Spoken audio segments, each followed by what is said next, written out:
Hello everyone, this is Dr. Gobind Rai Garg. In this video, we will discuss the questions that were asked in UPSC Combined Medical Services Examination of 2024. So starting with the first question, a National AIDS Control Organization, that means NACO, it provides pre-packaged color-coded STI kits, that means sexually transmitted infection for kits, as a free supply. So which color coding is correct? So for answering this question, we need to know which color codings are there, which kits are there. So total there are 7 kits. So from kit 1 up to 7.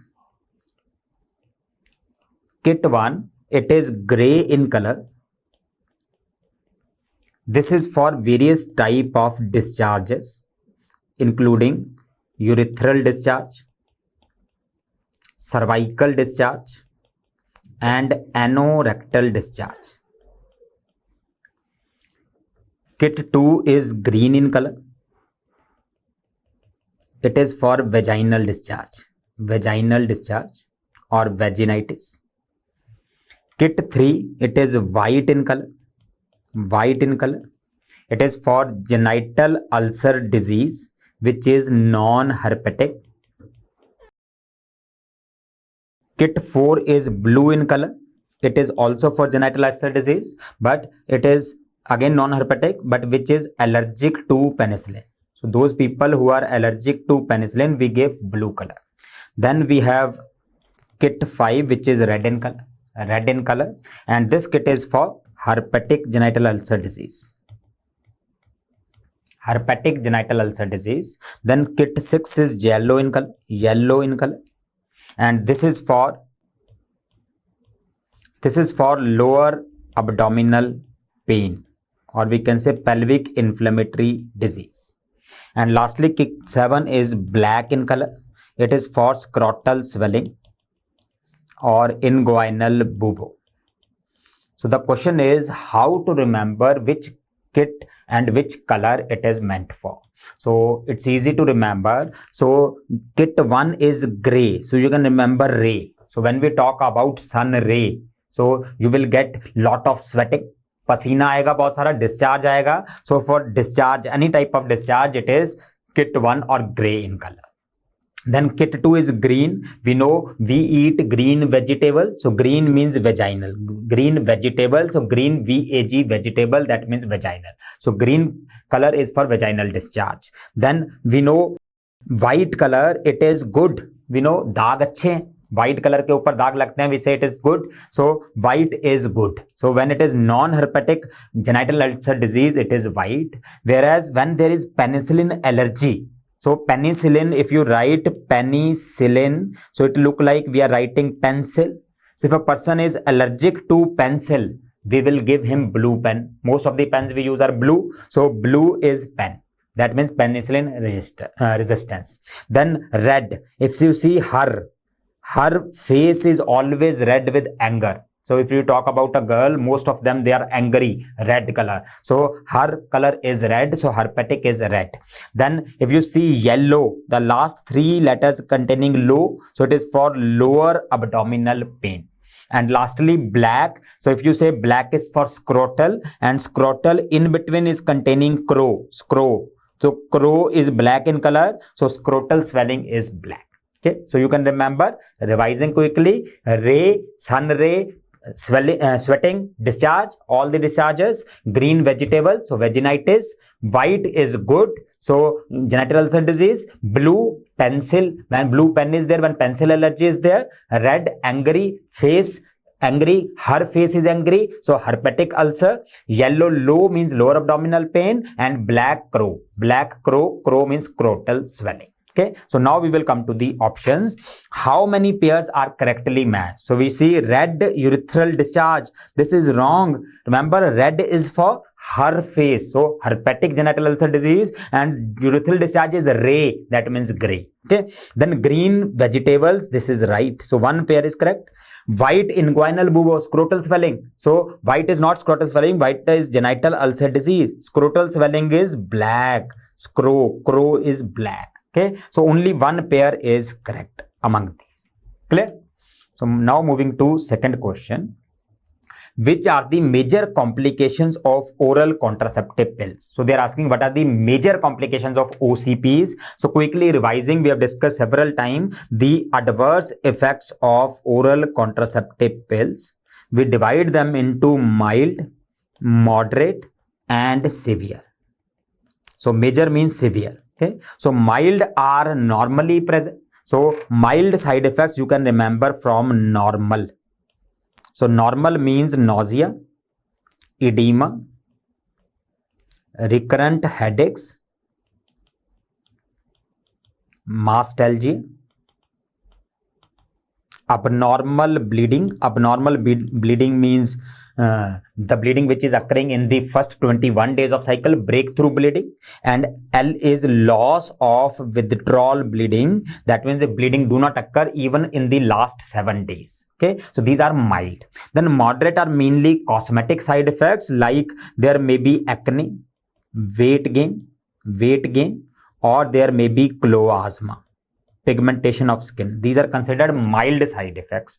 But severe or major, where we have to stop the drug, there are 4 C's in this. Severe side effects are 4 C's. The first C is cholestatic jaundice. Cholestatic jaundice, that is severe side effect. Second C are cardiovascular side effects, mainly related to thromboembolism. So if there is any episode of deep vein thrombosis, pulmonary embolism, myocardial infarction, stroke, all of these are the major side effects. Then third C is CNS. CNS means depression. So in the CNS, OCPs can worsen the depression. And last C is cancers. So OCPs can increase the risk of breast and cervical cancer. So these are the major side effect 4 C's. Now coming back to the question, which is a major complication? Cholestatic jaundice, yes. Chloasma, no. This is mild side effect. Venous thromboembolism, yes. Breast cancer, yes. So answer is 1, 3 and 4. So this is the answer. Okay, so other way of answering such questions where you can see multiple options, particularly where 3 options are there, 1, 2, 3, 1, 3, 4. So what you will see that if you make this question, same question, just write except in this question. Except in this question, and now you read the option 1, 2, 3 are correct. That means except is 4 option, except is 3 option, except is 2 option, except is 1 option. So you just need to know only one thing. So here, which is not a major complication, you should know which is not a major complication. It is acne, chloasma. They cannot be the major thing. So answer will be easy. So answer is this. Okay. So that is question 2. Moving to third question, which is oral anticoagulant. It's easy one. Dabigatran is oral anticoagulant. The name says it is TR means thrombin. AN means antagonist. So it is a thrombin antagonist. Thrombin antagonist. And whether it is oral or injectable, we have many injectable thrombin antagonist also. So that you can remember DA means daru. In Hindi you can remember daru. Daru to पीते हैं, तो इसको भी खाते ही होंगे. So it is taken orally. Daru is also taken orally. It is not injected. So it is also oral. So dabigatran is oral anticoagulant. Heparin is given by subcutaneous or IV route, injectable anticoagulant. Same is for fondaparinux. And vivalirudin is rudin. Din means direct thrombin inhibitor, but this is injectable direct thrombin inhibitor given by subcutaneous route. Okay, so that is about oral anticoagulants. Next question, which is SSRI? So SSRI is, if you see the name SSRI, we remember them as Sasuri, paracetamol से flu extinct. ससुरी paracetamol से flu extinct. So what do you mean? Sasuri means SSRI. Sasuri. Para means paroxetine. Sita means citalopram. S means sertraline. Se means sertraline. On flu we have 2 drugs, fluoxetine and fluvoxamine. And E means S citalopram. Escitalopram. So these are the important SSRIs. So if you see the question again, which of the following are SSRI? So escitalopram is there, fluoxetine, sertraline. So answer is 1, 3, 4. So again, if you want to answer by without knowing these drugs, so read the question as which of the following is not SSRI. So if we say not, 1, 2, 3 is written here. So not is 4, not is 3, not is 2, not is 1. So if we know that amitriptyline, any drug which end with triptyline or any drug which end with pramine, they are tricyclic antidepressants. So imipramine, desipramine, clomipramine, amitriptyline, nortriptyline, all of them are TCS. They are not SSRIs. So you can easily answer that 2 is the answer here. So 1, 3 and 4 is the answer. Okay. Now next question, which is a mood stabilizing agent? That is an easy one. Mood stabilizers, we know lithium is mostly the drug of choice, main mood stabilizer. Apart from that, valproate and carbamazepine are also mood stabilizers. Then lamotrigine is mainly useful for negative symptoms, another mood stabilizer. So all 3 are mood stabilizers. So answer is 1, 2 and 3. Okay. Next question, again easy one. Which drug inhibit the absorption of lipids? So absorption of cholesterol is inhibited. There is a transporter known as Niemann-Pick C1 like protein which help in absorption of cholesterol. That drug inhibiting this is ezetimibe. Ezetimibe is intestinal cholesterol absorption inhibitor. Statins we know are HMG-CoA reductase inhibitors. Fibrate are PPAR alpha agonist, and metformin is not an antidyslipidemic drug. It is anti-diabetic drug. Okay. Next question, which is correct regarding the acetaminophen? That means paracetamol. It does not interfere with platelet function. Yes, this is the very correct thing, because we know paracetamol is safe in dengue fever. So if a person has a dengue, we avoid other NSAIDs, but we can safely give paracetamol. It is toxic to liver in high doses. Yes, paracetamol, it is hepatotoxic. When we give high dose, it produces a compound called as NAPQI that can cause liver damage. It is a non-narcotic analgesic. Narcotics are drugs like opioids. So morphine, methadone, they are narcotics. Obviously, it is not of that group. So it is a non-narcotic analgesic. So all 3 are correct. So answer is 1, 2 and 3. Okay. Next question, a 52-year-old male diabetic patient present with hypoglycemia. So recurrent episode of hypoglycemia. On examination, pulse is 84, BP is 160/100. So basically hypertensive is also there. So we want to start antihypertensive drug. So which drug should be avoided in this patient? So this we discussed in detail in our video lectures, that beta blockers, particularly non-selective beta blockers, are contraindicated in diabetic patients. There are 2 reasons. Number 1, they mask the warning symptoms of hypoglycemia. They mask the warning symptoms of hypoglycemia. And number 2, they can prevent the reversal of hypoglycemia, which can be done by beta 2. Prevent the reversal of hypoglycemia, the compensatory mechanisms it will stop. So answer here is propranolol. Remember, telmisartan, it is an ARB which stimulate PPAR gamma, and it will reverse insulin resistance, but it will not cause hypoglycemia. So it is good in diabetic patient, but will not cause hypoglycemia. Torsemide, amlodipine, they are quite safe. Torsemide rather will cause hyperglycemia, and amlodipine is safe in diabetic patients. Okay, so that is about 8th question. Next question, with regard to treatment of thyrotoxicosis of Graves' disease, consider the following condition.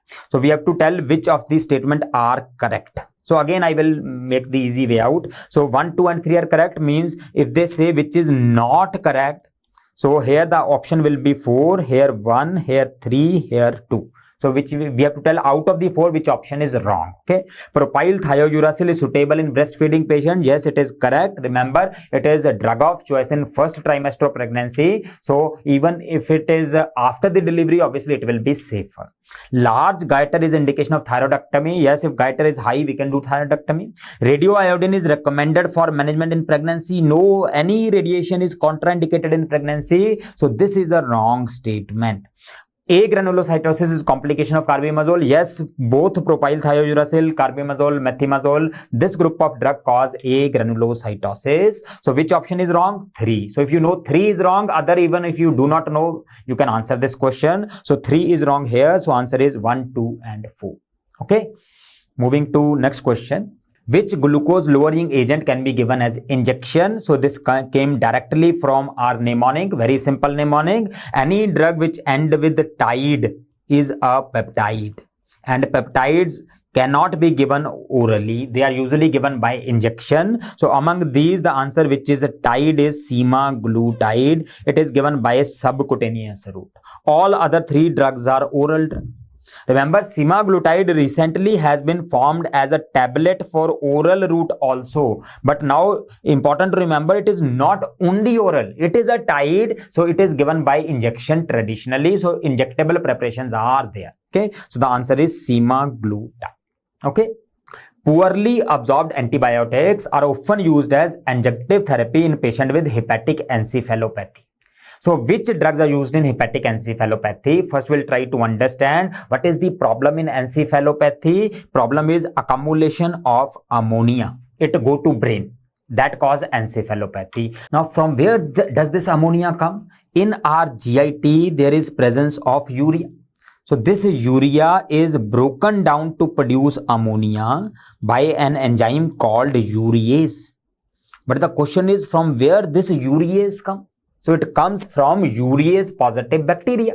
So if there is gram negative bacterial infections in the GIT by urease positive bacteria, so it will convert urea to ammonia. So that means ammonia is absorbed and it causes encephalopathy. So if we kill these organisms, then urease will not be there, ammonia will not be produced. So we can use the drug in encephalopathy. But important thing is, the drug should remain in the GIT. If a drug is absorbed, then it will not be helpful. So we will give those drugs orally which are not absorbed and which can kill these organisms. So what are those drugs? These are neomycin and rifaximin. Neomycin is an aminoglycoside. If we give it systemically, it is very toxic. It has high incidence of causing nephrotoxicity and it is having very high incidence of causing neuromuscular blockade. So we do not use neomycin systemically, but we can use it orally for hepatic encephalopathy. Same thing is with the rifaximin. It can also kill these bacteria when we give orally. So the answer is neomycin and rifaximin. Tenofovir or telbivudin, they are used for hepatitis B virus. They have no role in this condition. Sofosbuvir, velpatasvir is for hepatitis C virus, not as antimicrobial. Levofloxacin and clarithromycin have very good absorption. So they will not be useful for hepatic encephalopathy. Okay. So answer is neomycin or rifaximin. Next question. A patient developed difficulty in standing from a seated position, walking upstairs, squatting and lifting arms overhead. So what is happening? The major muscles, proximal muscles are not working. So shoulder muscles, upper limb muscles, lower limb proximal muscles are not working. So question is, which drug cause proximal myopathy? So which drug is responsible for myopathy? The answer is steroids. We know steroids cause myopathy. They cause breakdown of proteins which can result in myopathy. So the answer is glucocorticoids. Acetaminophen is paracetamol. It is hepatotoxic. Fixofenadine is antihistaminic, whereas metformin is antidiabetic. Metformin causes lactic acidosis. So these are not the symptoms of lactic acidosis. These are myopathy symptoms. Answer is glucocorticoids. Next is easy one. Hemorrhagic cystitis is a side effect. This we have discussed several times. It is caused by drugs like cyclophosphamide and ifosfamide. They produce a compound called as acrolein. Acrolein is toxic to urinary bladder, causing hemorrhagic cystitis. And this hemorrhagic cystitis can be prevented by Messner. And if it has already occurred, then it is treated by steroids. So answer is simple. Answer is cyclophosphamide. Next question. Which of the following antidepressant drugs act by inhibition of monoamine oxidase? So which is a MAO inhibitor? So the name of MAO inhibitors you can remember from the mnemonic. Tips to remember MAO inhibitor. Tips to remember MAO inhibitor. So what are the tips? T for tenylcypromine, I for isocarboxazide, P for phenelzine, S for salazilin, R for rasazelin, and M for moclobemide. So tips to remember MAO inhibitor. So what is important to remember? Salazilin and rasazelin, they are selective MAO-B inhibitors. Moclobemide is selective MAO-A inhibitor. And the first three drugs are non-selective MAO inhibitors. Non-selective MAO inhibitors. Okay. So tips to remember MAO inhibitors. Now coming back to question, which are MAO inhibitors? So tips: T for tenylcypromine, I for isocarboxazide, P for phenelzine. Yeah. Then moclobemide is MAO inhibitor. So these three, 1, 2 and 4 is the answer. So dozulepin, it is a tricyclic antidepressant which is not used anymore. Nowadays we are not using this drug. It was a TCA. Okay. Now next question. Long-term treatment of bipolar disorder with lithium can result in which adverse effect? So lithium, we all know, we remember it from lithium. So everything is written in the lithium. So lithium says leukocytes increase. That means it causes leukocytosis. T means tremors, which are the most common side effects of lithium. H means hypothyroidism. So hypothyroidism will lead to goiter also. And when the metabolism occurs, so that occur less, hypothyroidism is causing, thyroid hormones are causing metabolism. So when they are less, metabolism will be lesser. So that will result in weight gain. So person has weight gain. Then IU means increased urine, means nephrogenic diabetes insipidus. And M for mothers, it should be given carefully in expectant mothers. It can cause teratogenicity, which is Epstein's anomaly. Okay. Again, before answering the question, we will see the option again. So it is 1, 2, 3 like that option. So again, we will make, instead of correct answer, we will see which is the incorrect answer. So the options will be 4, 3, 2 and 1. So which is the incorrect thing? So we will say weight loss. No, it causes weight gain. So lithium causes weight gain, not weight loss. So this is the answer. That means 1. So this becomes the answer. Now see the options. Hypothyroidism, yes, it can cause. Increased level of parathyroid hormone, yes, lithium causes hypercalcemia by increasing the level of parathyroid hormone. Nephrogenic diabetes insipidus, yes, it causes. So answer becomes weight loss. It do not cause weight loss, it causes weight gain. So 2, 3 and 4 are correct. Okay. Next question. Consider the statement regarding paracetamol toxicity. So what are the options? Toxicity is caused by an intermediate reactive metabolite that bind covalently to cellular proteins causing cell death. So we know paracetamol, it is metabolized by NAPQI. This is the toxic intermediate. It has very high affinity for sulfhydryl group. So it binds to various proteins where sulfhydryl groups are present, and that lead to death of the cells. So toxicity is caused by intermediate reactive metabolite. Yes, they are talking about NAPQI that bind covalently to cellular proteins which contain sulfhydryl group and cause cell death. So this statement is correct. Antidote for paracetamol act by replenishing the hepatic glutathione and should be administered to all patients. So remember, glutathione is the one which contain sulfhydryl group. So normally glutathione is the one which neutralizes the NAPQI. So we have to replenish this glutathione from outside. So when we give the drugs like N-acetylcysteine, they work like glutathione and they detoxify the NAPQI. So this statement, act by replenishing hepatic glutathione, is correct. So partly it is correct. Now second, should be administered to all patients with acute poisoning. So this is a doubtful thing.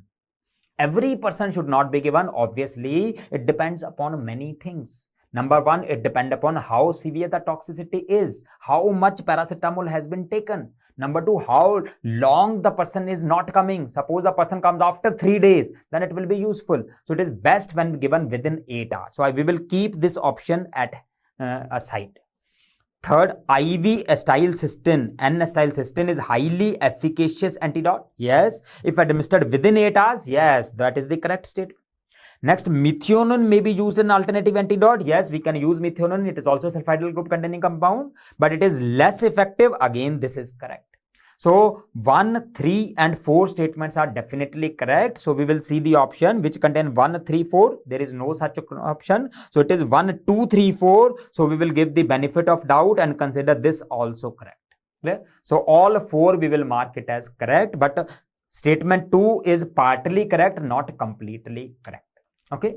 Next question, with regard to H. pylori eradication in peptic ulcer, consider the statement and tell the option. So we have 4 statements, again 1, 2, 3, 1, 2, 4. So again here by ruling out 4, 3, 2, 1. So if which statement is instead of correct, we say not correct, then the options will be 4, 3, 2, 1. So first one, PPI is taken with 2 antibiotics. We all know CAP therapy is the treatment of this H. pylori induced peptic ulcer. So CAP is clarithromycin, amoxicillin and proton pump inhibitor. So 2 antibiotic and 1 PPI. So that is the correct statement. PPI is taken with 2 antibiotics. Treatment is for at least 7 days. That is the correct statement.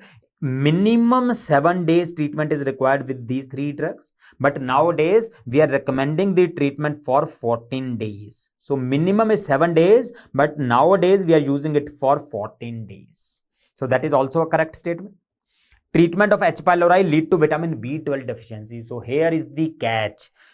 PPIs can lead to vitamin B12 deficiency, yes, but they can cause this only when we used over many years. They cannot cause vitamin B12 deficiency in few days. And treatment of H. pylori is 2 weeks maximum, 1 to 2 weeks. So it will not cause vitamin B12 deficiency in this much time. Instead, the H. pylori itself cause atrophic gastritis, and that can lead to decreased vitamin B12. So this statement is wrong, that treatment of H. pylori causes B12 deficiency. Patient requiring long-term NSAID should undergo H. pylori eradication therapy to reduce ulcer risk. This, although it seems totally different, that if a person is having NSAID, taking NSAID, then why we will eradicate H. pylori? But if you think wisely, that patient of NSAID is also at risk of peptic ulcer. H. pylori also cause peptic ulcer. So any person who is taking NSAID is already at high risk of peptic ulcer, and if there is little bit H. pylori, that will worsen it. So we should do the eradication of H. pylori so that there is lesser risk of NSAID induced peptic ulcer. So this statement is also correct. So only 3 statement is wrong. So answer is 1, 2 and 4. Okay. Next question. To prevent reoccurrence, expectant mother with a previous fetus with neural tube defect should receive. So this is easy. Normal dose of folic acid in pregnancy without any risk factor is 400 microgram. But if there is previous neural tube defects or the female is taking anti-epileptic therapy, the dose is 10 times high. So it is 4000 microgram. So 4000 microgram means 4 milligram. So answer is 4 milligram. Okay. Which of the following pharmacological agent can be used for visceral leishmaniasis? That means Kala Azar. So Kala Azar we all know. Amphotericin B is now the drug of choice. Sodium stibogluconate or pentavalent antimonials, they were previously drug of choice. Another drug we could use earlier was paromomycin, and the only drug spiramycin is not used. It is used for toxoplasmosis. In particular, it is a drug of choice for toxoplasmosis in pregnancy.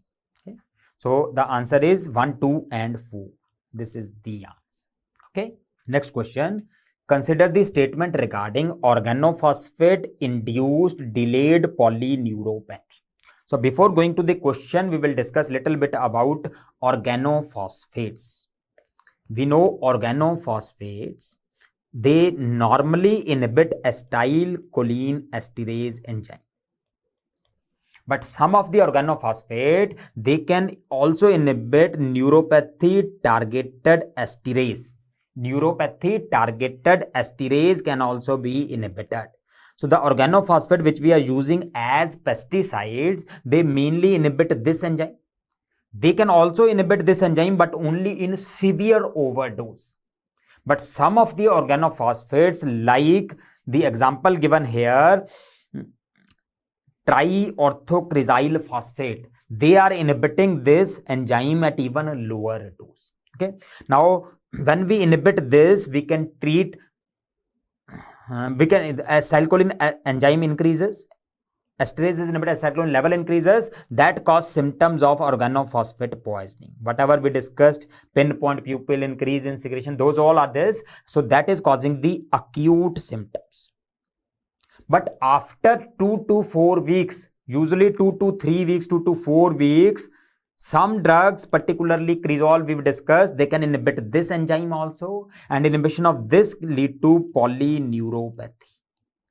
Polyneuropathy. So what happens in polyneuropathy? There is involvement of several nerves. So when nerves are involved, both motor and sensory nerves can be involved. So motor nerve involvement will result in myopathy, muscle weakness, proximal muscle weakness mainly, and sensory will lead to loss of sensation. And we do not have any effective treatment. Mostly the patient automatically recover, or some physiotherapy may lead to recovery. Okay, so these are the important things. Now coming to the question, it is a rare complication and occurs 2 to 3 weeks after acute exposure. That is the right option. It is a feature of poisoning with certain organophosphate, that is right, like triorthocrysyl phosphate. Inhibition of acetylcholine esterase causes motor polyneuropathy with no evidence of sensory loss. Both are wrong. Inhibition of NTE neuropathy, targeted esterase, caused this problem, and it caused both motor and sensory neuropathy. So this is the wrong statement. No specific therapy, although physiotherapy may limit, that is again correct. So correct is 1, 2 and 4. Okay, now moving to next question, which is used in management of hyperkalemia. Remember, hyperkalemia can be treated by two main methods. One, by increasing the intracellular movement of potassium. Potassium will go inside these cells. And second, to reverse the ECG changes. Reverse the ECG changes which are done by hyperkalemia. So which drugs increase the intracellular movement of potassium? So potassium is afraid of three things. Remember, potassium is afraid of insulin. So if we give insulin with glucose to prevent hypoglycemia, so we can treat hyperkalemia. Second, it is beta-2 agonist like salbutamol, adrenaline. It is afraid of them. So potassium will go inside these cells. And number 3, sodium bicarbonate also increase intracellular movement of potassium. Then which drug is used to reverse ECG changes? It is calcium gluconate. It is given in a concentration of 10%. It reverses the ECG changes. It do not decrease the level, but it has opposite effect to potassium on the heart. So potassium is causing opposite effect to calcium. So calcium will reverse the ECG changes. Now coming to options which are used. So 10% calcium gluconate IV, right? Regular insulin glucose, right? Nebulized ipratropium has no role. IV sodium bicarbonate, right? So answer is 1, 2 and 4. So 1, 2 and 4. Okay. Moving to next question. This is the repeat question. Just now we discussed nebulized salbutamol is used in management of which electrolyte abnormality. So which ion is afraid of beta-2 agonist? Yes, it is potassium. So it is used for hyperkalemia. Next question. Consider the cardiac effects in overdose. So which drug causes which ECG problem? So if we talk about lithium, what lithium do? It cause increase in PR interval, increase in QT interval, and T-wave flattening. T-wave flattening or T-wave inversion. These are the ECG changes in overdose of lithium. So prolonged PR interval lithium, this is correct statement. Amiodarone, we all know amiodarone is class 3 antiarrhythmic drug, and class 3 antiarrhythmic drug cause QT prolongation. So prolonged QTC, amiodarone is correct.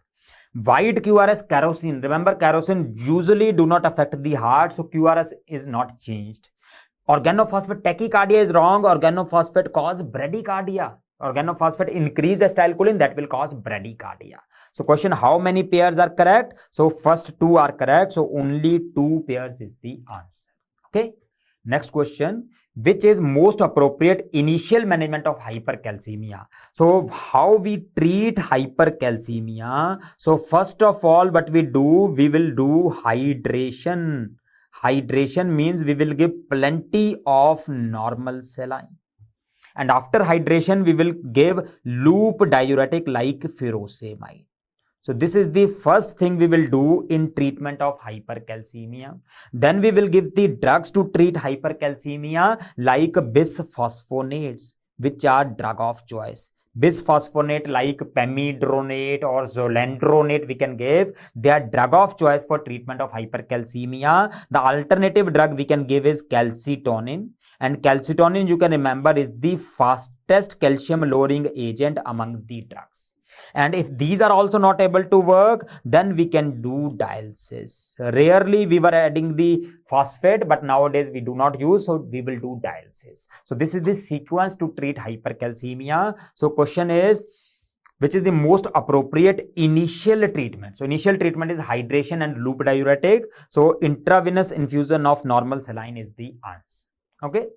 Next question, ulipristal acetate should not be prescribed as emergency contraceptive. So ulipristal is a selective progesterone receptor modulator.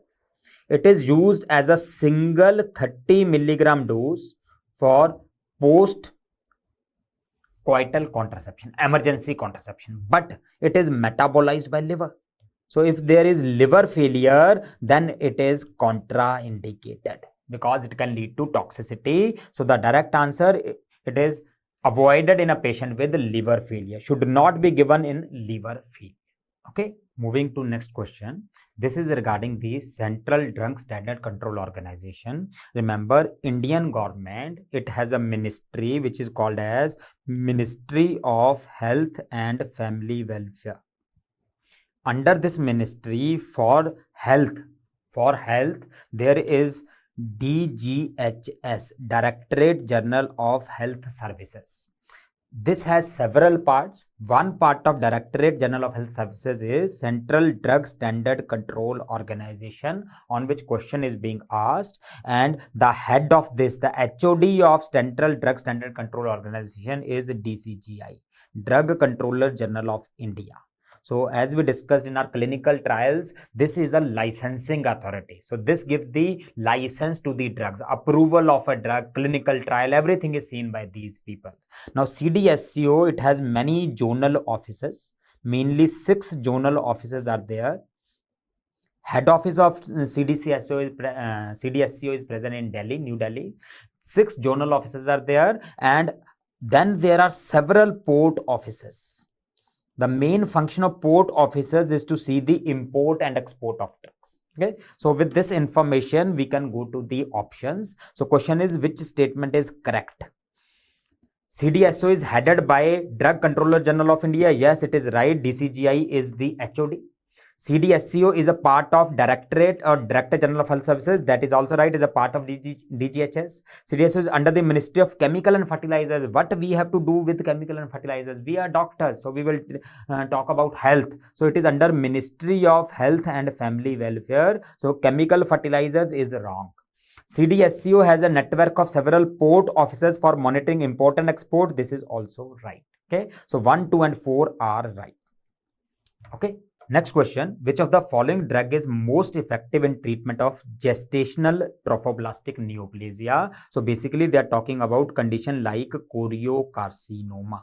So choriocarcinoma, we know the drug of choice is methotrexate. Methotrexate is drug of choice for choriocarcinoma. Next question, a 25-year-old newly married female on liver enzyme inducers. So there are enzyme inducers. She requires contraceptive advice. So what should be done? So remember, if there is enzyme inducer like rifampicin be given, so we cannot give combined oral contraceptives because estrogen metabolism will be increased by rifampicin like drugs. Male condom is not that much reliable because the failure rates are quite high. Diaphragm, again, the failure rates are high and difficult to use also. So the better answer will be Depo-Provera injection. It is not affected by enzyme inducers. Okay. Next question, a 39-year-old female present with severe autoimmune hemolytic anemia. So what is the initial step? So we have to go in sequence. So it is an autoimmune disease. So first we will decrease the immunity. And by which drugs? Obviously steroids. So the first thing we will do is we will give steroids like prednisolone, which is the answer. So if it is not able to manage, then we will give more stronger immunosuppressant drugs like rituximab. And if still it is not able to control, then we will go for the options like plasmapheresis or in severe cases splenectomy. Okay, so the answer here is prednisolone. Next question, which are correct regarding cortisol? Again, see the options 1, 3, 4, 2, 3, 4 like that, but we'll see the options. Cortisol is a steroid. Levels are highest in the morning. Yes, early morning the levels are quite high. Cortisol dramatically falls during illness. This is a totally wrong statement. We know it is a stress hormone. So whenever there is stress, there is illness, there is surgery, the level of this hormone is going to increase, shoot up. So this is a wrong statement. More than 95% circulating cortisol is protein bound. Yes, it binds to the plasma protein. Major glucocorticoid in human is cortisol. Yes, we know cortisol. The other name is hydrocortisone. And hydrocortisone is the main glucocorticoid in the body, but its name contains hydro, so it is a glucocorticoid with maximum mineralocorticoid activity also. So it's major glucocorticoid in humans and also activate mineralocorticoid receptor. This statement is also right. So 1, 3 and 4 are right. So answer is 1, 3 and 4. Okay. Next question, consider the following pancreatic hormones: insulin, amylin, glucagon, somatostatin. So which is secreted by beta cells? We all know insulin is secreted by beta cells, glucagon is secreted by alpha cells, and somatostatin is secreted by delta cells of pancreas. Amylin is like insulin, it is also coming from beta cells. So answer is 1 and 2. Okay, that is the basic thing. Next question, consider the following pair: urine color and causative agent. So which drug causes which urine color? So this is just a rectification. I'm giving you a table. If you can rectify, it's okay. If not, you can leave that. So red colored urine is caused by drugs like chlorpromazine and clofazimine. Green to blue color is caused by cimetidine, indomethacin, promethazine, and amitriptyline. Pink to orange is caused by phenytoin, vitamin K. Pink color is caused by nifopan, doxorubicin, and daunorubicin. Orange red urine, this is the commonly asked thing. Orange red urine is caused by rifampicin, rifabutin, and a dye called as phenazopyridine. Orange red. Yellow color is caused by vitamin B complex and mepacrine, and brown color is caused by chloroquine, nitrofurantoin, and metronidazole. Now coming to the options, pink color is caused by cephalosporins. Wrong. Cephalosporins usually do not cause urine discoloration. Brown is chloroquine is correct. Greenish blue phenazopyridine. Wrong. Phenazopyridine cause orange red color. Orange red. Whereas greenish blue is caused by amitriptyline. So amitriptyline orange red is wrong. So this is wrongly matched here. So both of them are wrong. So the correct is only second. So answer is only one pair is correct. Okay. So these are the important questions of UPSC CMS exam. Thank you very much.